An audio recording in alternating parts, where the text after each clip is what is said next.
Are you sick and tired of being sick and tired? It's been said that an apple a day keeps the doctor away, or does it? I was feeling so bad.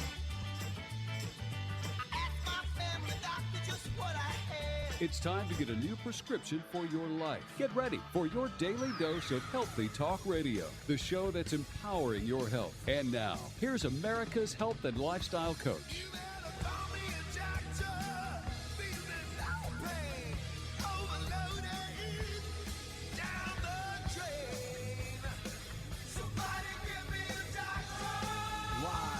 Show where your health is your wealth. Thriving is more important than just surviving, and the only thing lost are those unwanted pounds. This is Healthy Talk Radio that helps you get well, stay well, and live well. Lines are open, 888-283-7272. That's 888-283-7272. What are you struggling with? Let's talk about it, your health, your life. Remember, if the body can get sick, it can also get well. Lifestyle is the medicine. So the choices we make every single day, they matter. You have to make good choices. That's what it all comes down to. You want to make sure you're making good choices each day for your health. Because, whatever you're struggling with, doesn't matter if it's diabetes, heart disease, arthritis, fibromyalgia, any of those conditions has to do with the choices that you're making every day.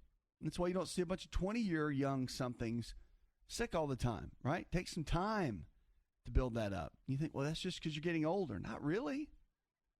I know plenty of people that are 40s, 50s, 60s in amazing health, right?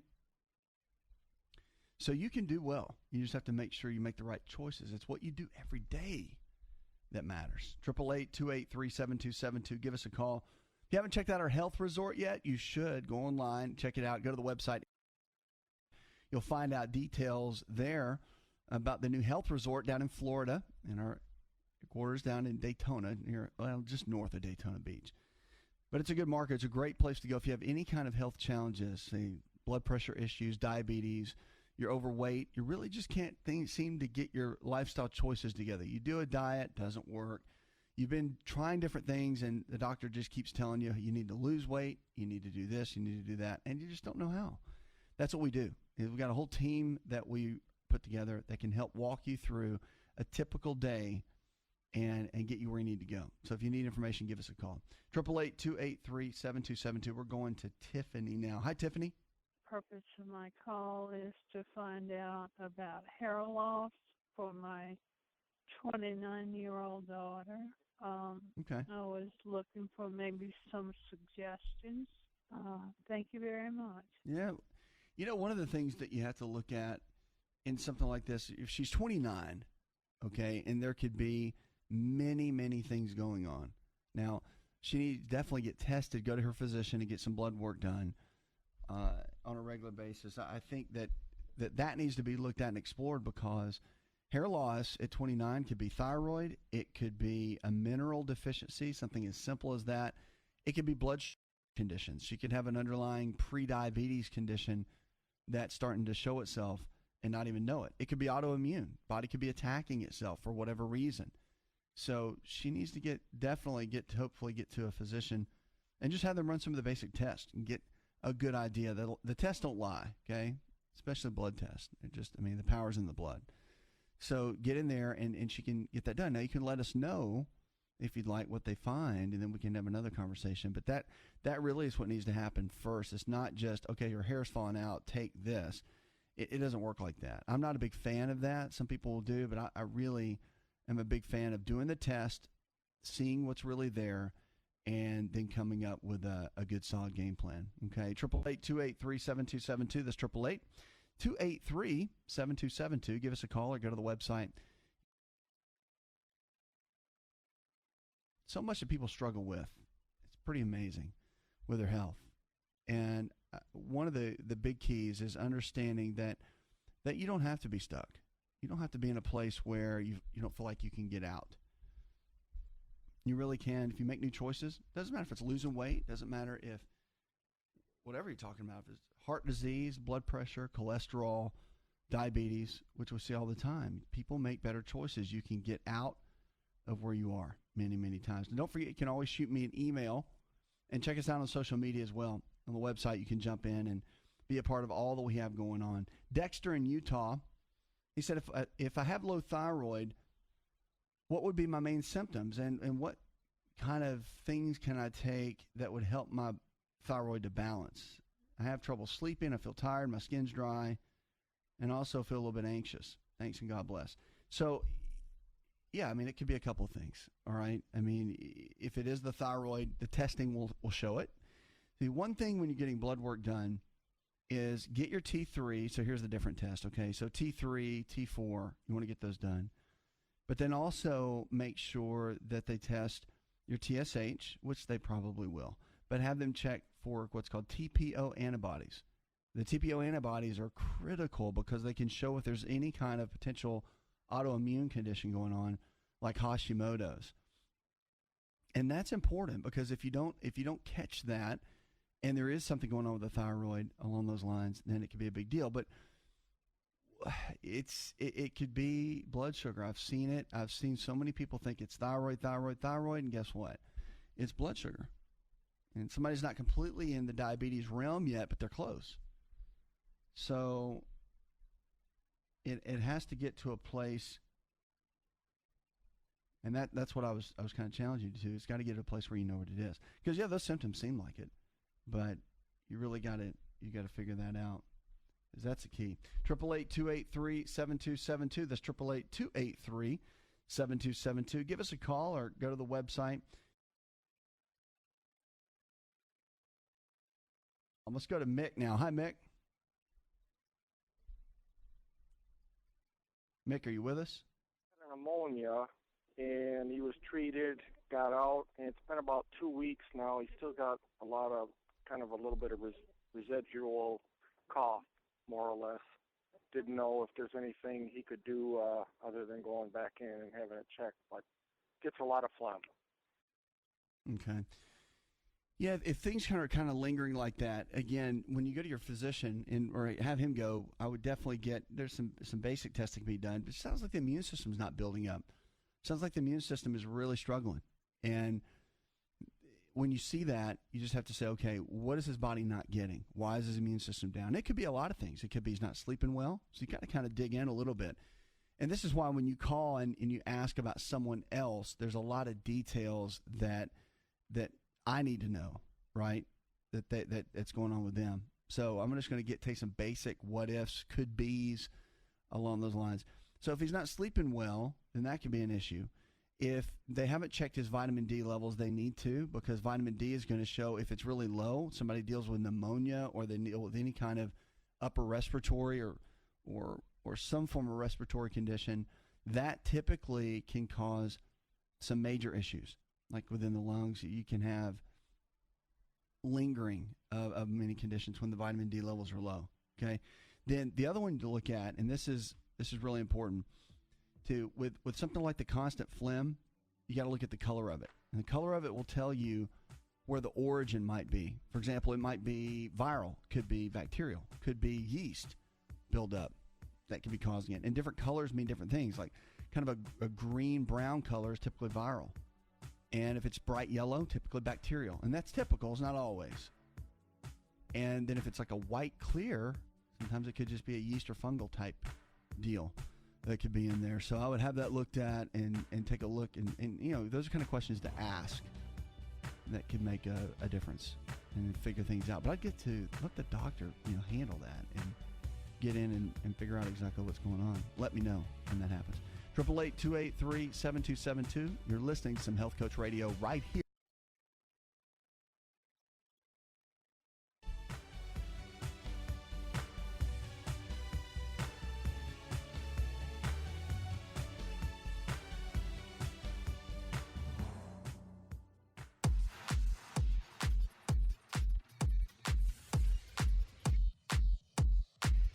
To find out more, connect with On Call Radio online at InShapeNetwork.com.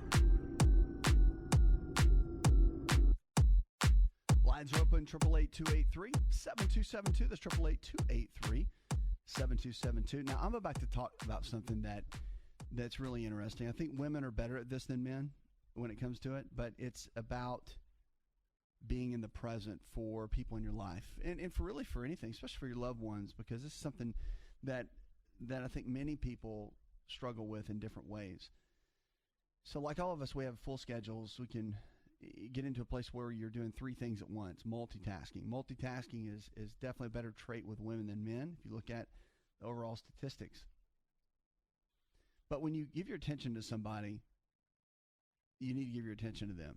It's called mindfulness. And the idea of mindfulness is that life should be lived in the present, not thinking about what's happening tomorrow, what's happening 4 hours from now, especially when you're with people. It's one thing if you're by yourself and you're doing work and you're trying to make multiple things happen.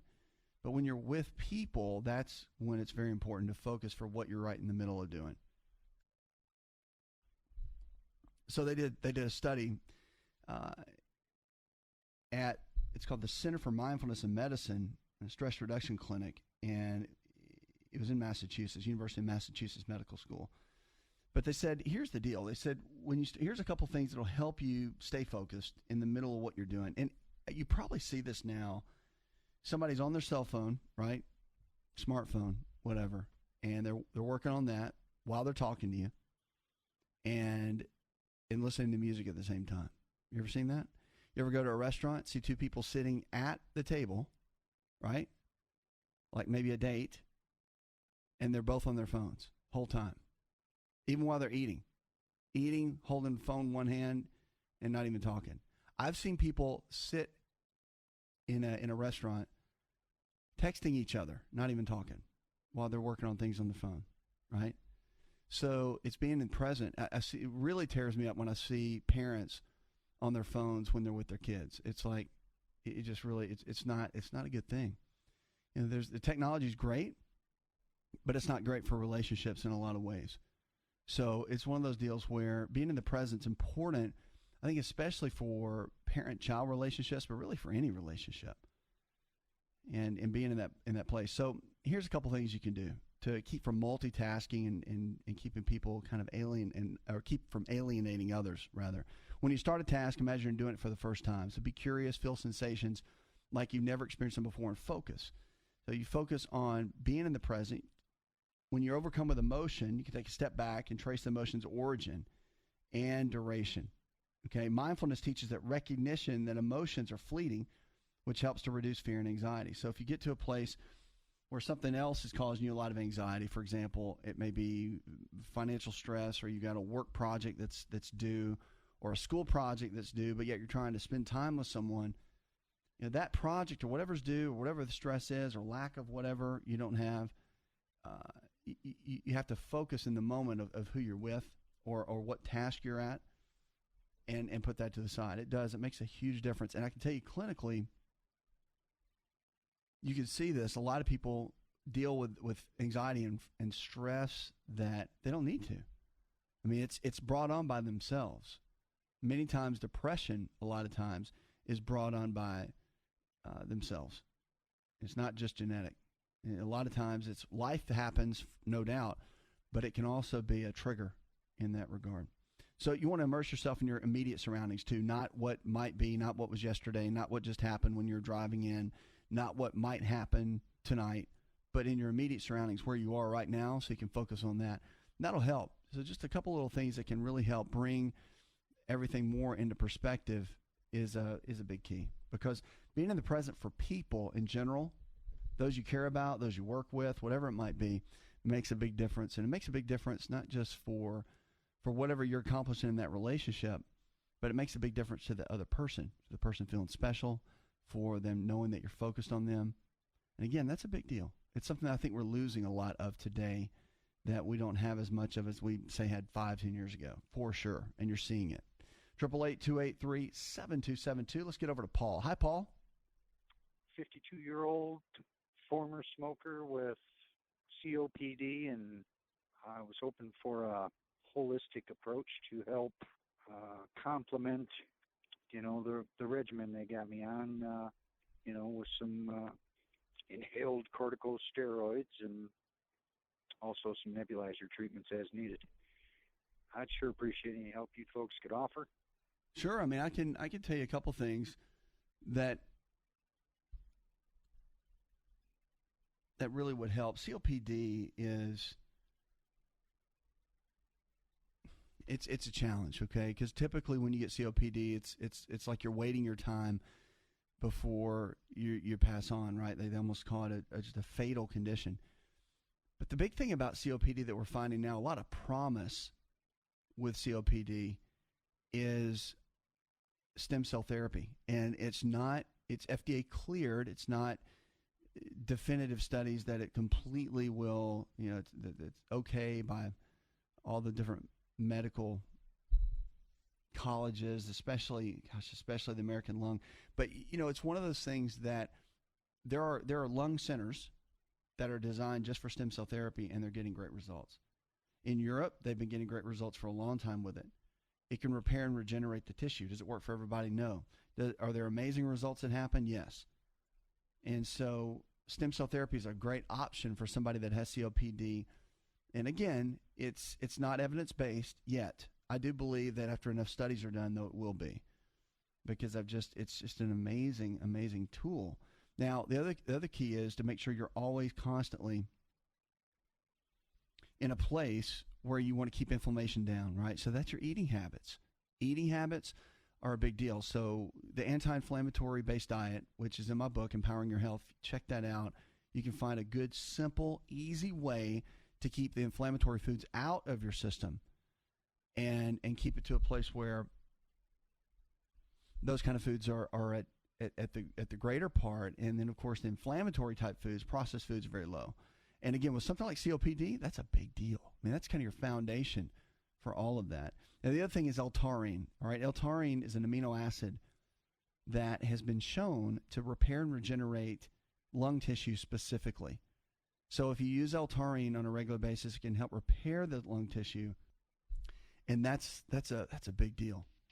Because they say once you quit any kind of smoking or whatever, it can take up to 8 years to completely repair the lungs.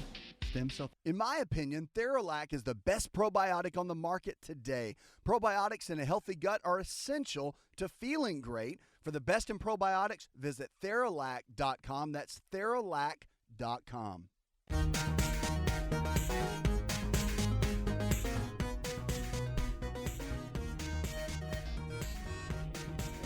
To find out more, visit the show online, InShapeNetwork.com. Lines are open, 888-283-7272. That's 888-283-7272. What are you struggling with? Let's talk about it. Your health, your life. Remember, if the body can get sick, it can also get well. It's about lifestyle. So lifestyle is the medicine. So the choices you're making right now, they do matter. The good news is you can make better choices and do great. Check out the website. Have you ever heard of melatonin?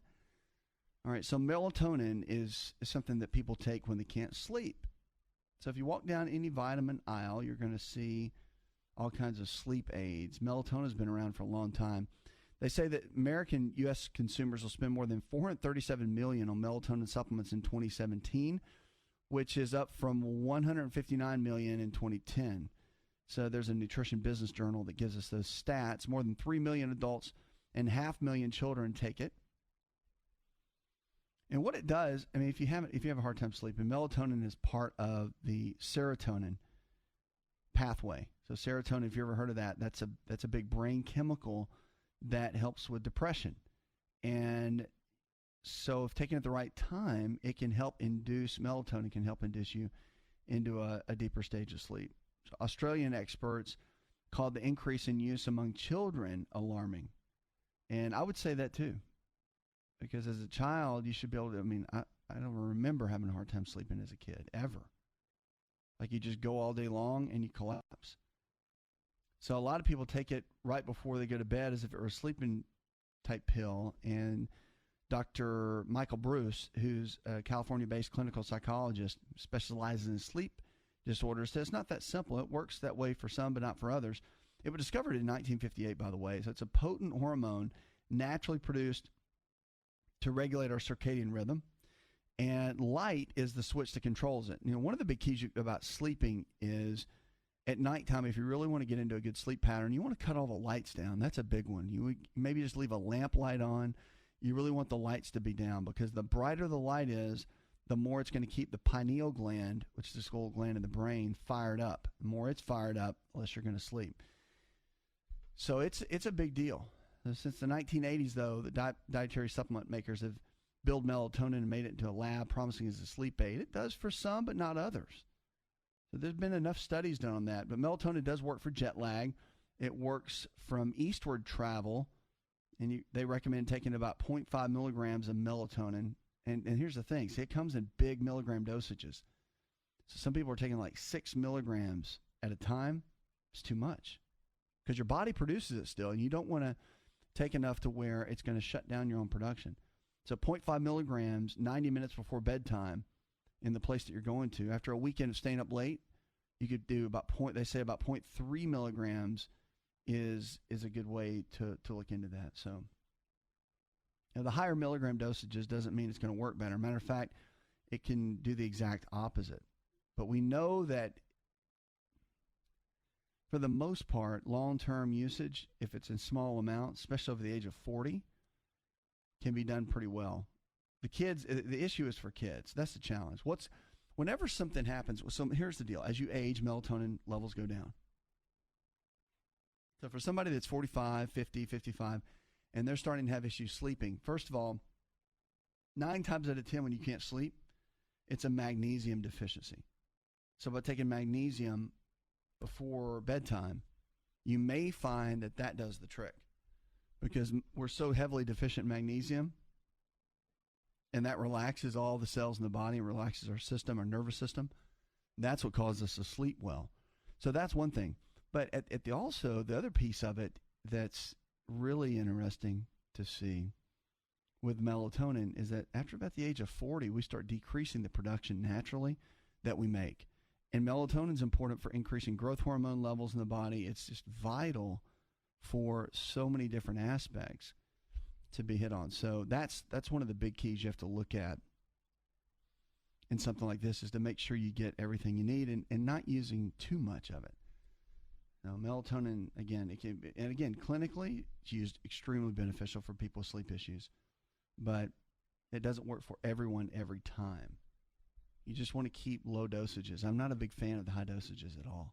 You got to maintain exactly what's going on in your own body system and still allow it to produce what it needs to. 888-283-7272. That's 888-283-7272. Give us a call or go to the website.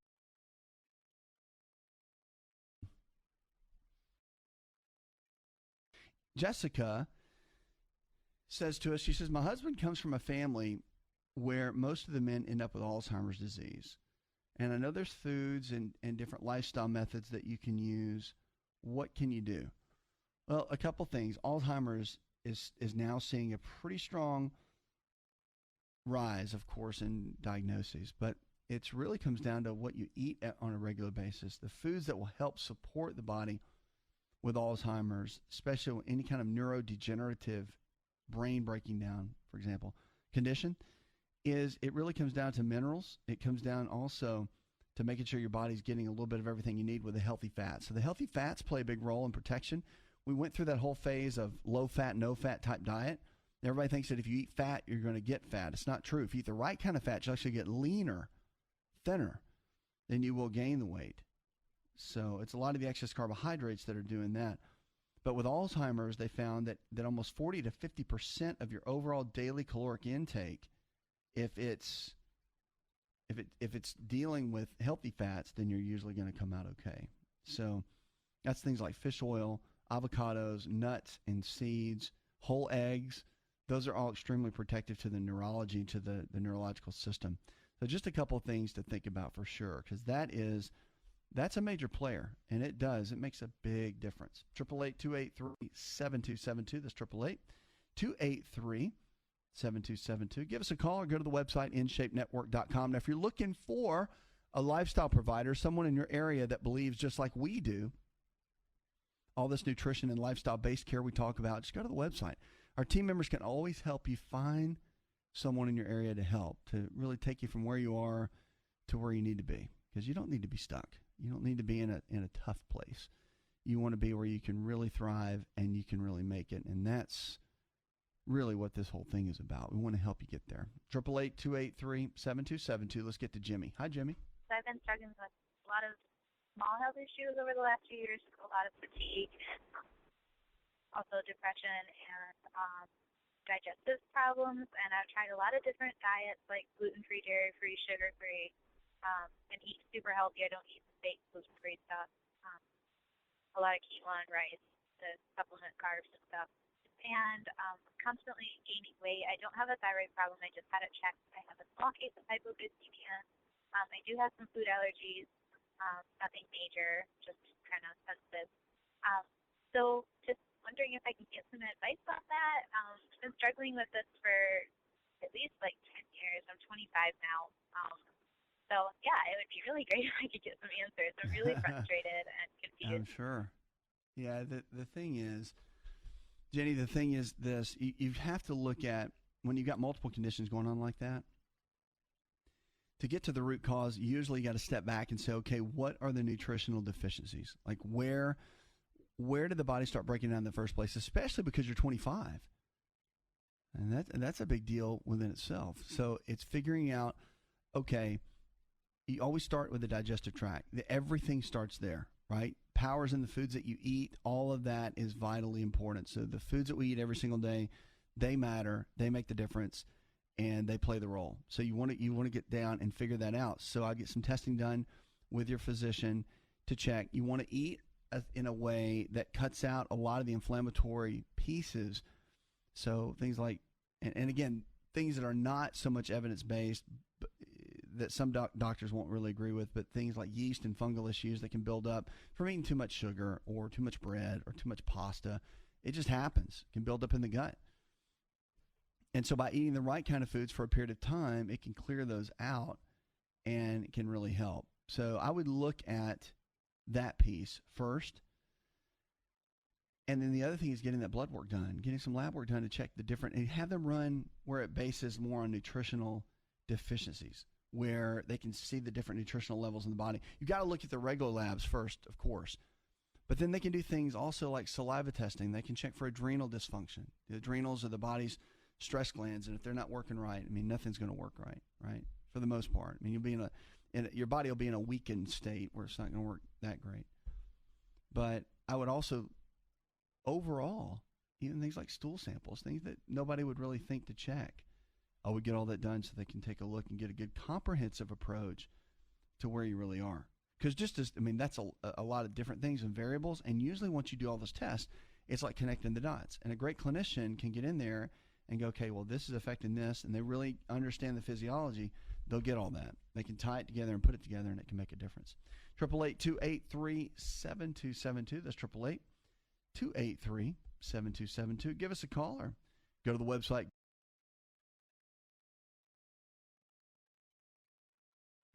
And we're here for you each and every day. Kelly in Arkansas, I'm obese, she says, type 2 diabetic, and have recurring kidney stones. So what can I do? All right, so for the kidney stones, a couple things. If you have them over and over and over again, it's a little bit of a key. Something might be going on, right? So there's an acid called oxalic acid. And the oxalic acid is found in dark leafy greens, especially like spinach. And if you have a hard time breaking down oxalic acid, if you eat a lot of spinach, a lot of dark greens, then your body's going to struggle to break that down. That's how a lot of the kidney stones can form. They calcify. So if you have low vitamin D, high calcium, and eat a lot of oxalate-based foods, you can make those stones. Okay? So you might want to check into your diet just a little bit. We'll be right back.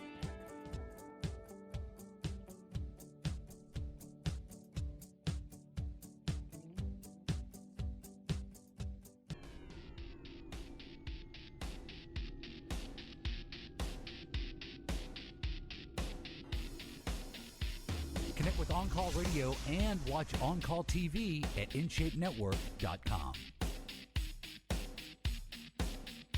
If you haven't found a lifestyle provider, someone in your area that believes same way we do, all this nutrition and lifestyle-based care that we talk about, you can easily find someone to take you. We got a team member that can easily help. Just give us a call, 888-283-7272. So lowering blood pressure is a big deal. It's one of those topics that affects many, many Americans and those around the world. But there's a really cool alternative type treatment that might even be in your local gym that can help. outside of the exercise equipment and the cardio equipment. But there's a great system called a sauna, and you probably walk right by it, see it, and don't really get into it that much. But studies showing more than 1,600 middle-aged men in Finland said researchers found that those who took sauna baths 4 to 7 times a week cut their risk of high blood pressure in half compared to once-a-week sauna bathers. So sauna bathing may decrease systemic blood pressure through different biological mechanisms. And a professor at the University of Eastern Finland said in the sauna, your body temperature rises, widening the blood vessels. And over time, this appears to improve the function of the inside layer of the blood vessels. The researchers explained sauna baths also remove fluid from the body through sweating, and it relaxes the body and mind, the researchers added. So the research team used the data from follow-up on the men over age 22 during that time and found that it was about a 46% drop, so almost half overall. So think about that. Think about adding in sauna. I really like the red light saunas. They're great. Think about adding that in on a regular basis and what that can do for your overall health. It's pretty amazing. So easy to do and really doesn't cost anything. A lot of times it's at a local gym. Many gyms have them now. Hotels have them. So when you're checked into a hotel, you should ask if they have a sauna. So very, very popular. 888-283-7272. Let's get on the phones and go to Abe. Hello, Abe. I have high eye pressure, no other health ailments, blood pressures or glucose or anything, but I have high eye pressure, but yet 20/20 vision. And the only way I know to keep that pressure in a safer range is eye drops, and I want to get off them. I take one drop in my left eye, which has 20/20 vision.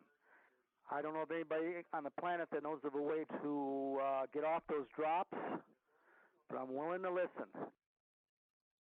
Well, there's a couple things. I mean, the miracles of medicine are really happening right now. I'm amazed at what I'm seeing now in some of the research. But outside of keeping inflammation down through your daily lifestyle habits, which it sounds like you're in that path, which is good. And one of the things is making sure you're doing an anti-inflammatory based diet. Believe it or not, I think that's the core for many of the things that go on. I mean, eating equal amounts of lean protein sources like chicken, fish, beef, or eggs, low glycemic carbohydrates in the form of fruits and vegetables, and then healthy fats, your almonds, walnuts, cashews, avocados. All of that is vital for your body to have everything that it needs. And then once you have that foundation set, and once that's working well, then you can build another game plan. And I would look into this, okay? For that type of issue, you want to get a consultation with someone that's doing stem cell therapy. At least go look into it. Stem cell therapy is for repair and regeneration, even within the eyes, okay? They're doing it now with macular degeneration, glaucoma. It's amazing, the results that they're getting. Okay, and there's different types of stem cells. Okay, there's mesenchymal stem cells, which are the ones that they're typically using. You get those from the bone marrow, from the fat tissue, from amniotic fluid, from the cord of a mother.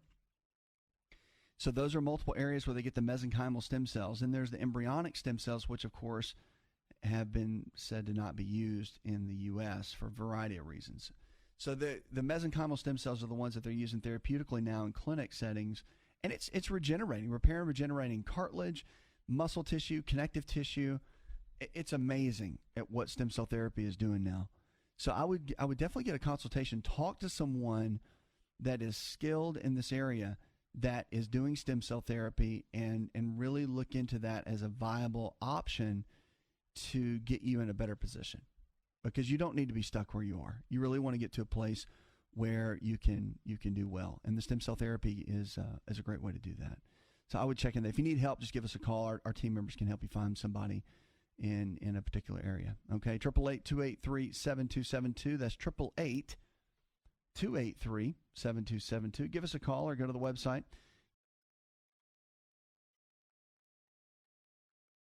We're here for you each and every day to take you from where you are to where you need to be. Lifestyle is the medicine. So the choices we make every single day, they matter.